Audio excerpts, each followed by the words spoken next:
राज्यामध्ये परतीच्या पावसाने जोरदार धुमाकूळ घातला असताना पुणे जिल्ह्यातही सध्या मुसळधार पाऊस पडत आहे आणि याचमुळे या परिसरात असलेली धरणं आहेत ती सध्या ओव्हरफ्लो झालेली पाहायला मिळत आहे।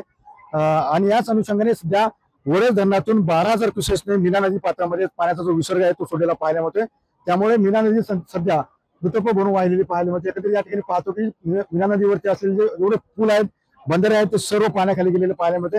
मी सध्या आलो नारायणगाव या ठिकाणी पाहतो कशा प्रकारे पाण्याचा जो विसर्ग मोठ्या प्रमाणामध्ये सोडल्यामुळे जो प्रवाह आहे तो प्रवाह सध्या जोरात पाहायला मिळतो आणि या परिसरामध्ये असलेले जे छोटे मोठे आणि बंधारे आहेत त्या बंधाऱ्याचे जे रेलिंग आहेत ते सुद्धा तुटलेले पाहायला मिळते। या ठिकाणी पाहतो कशा प्रकारे जे रेलिंग आहेत ते रेलिंग सुद्धा तुटलेले आहेत, त्यामुळे कुठेतरी अनेक गावांचा जो संपर्क आहे तो तुटलेला आपल्याला पाहायला मिळतो। या ठिकाणी पाहतोय खरं तर आपण नारायणगाव मध्ये आलेलो आहोत। नारायणगावमध्ये हा पूल आहे, या पुलावरून अनेक गावांचा नागरिकांचा खरं तर जाण्यासाठीचा जो प्रवास जाण्याचा जो मार्ग आहे तो मार्ग सध्या आता बंद झालेला पाहायला मिळतोय। मात्र एकंदरीत आपण पाहतो की सध्या पावसाचा जोर आहे तो पावसाचा जोर सुद्धा मोठ्या प्रमाणावर असलेला पाहायला मिळतोय आणि याचमुळे या मीना नदीवरती सुद्धा जे पूल आहेत ते पूल पाण्याखाली गेलेले पाहायला मिळते। त्यामुळे पुढील काळामध्ये जर पावसाचा जोर असाच राहिला तर पाण्याचा विसर्ग वाढवला जाईल आणि त्याचमुळे या परिसरामध्ये असलेल्या जे गाव आहेत त्या गावांना सतर्कतेचा इशारा खरं तर देण्यात आलेला आपल्याला पाहायला मिळतोय। त्यामुळे अभिषेक माझ्यासाठी मी सुलदिगर, TV9 मराठी, नारायणगाव, पुणे।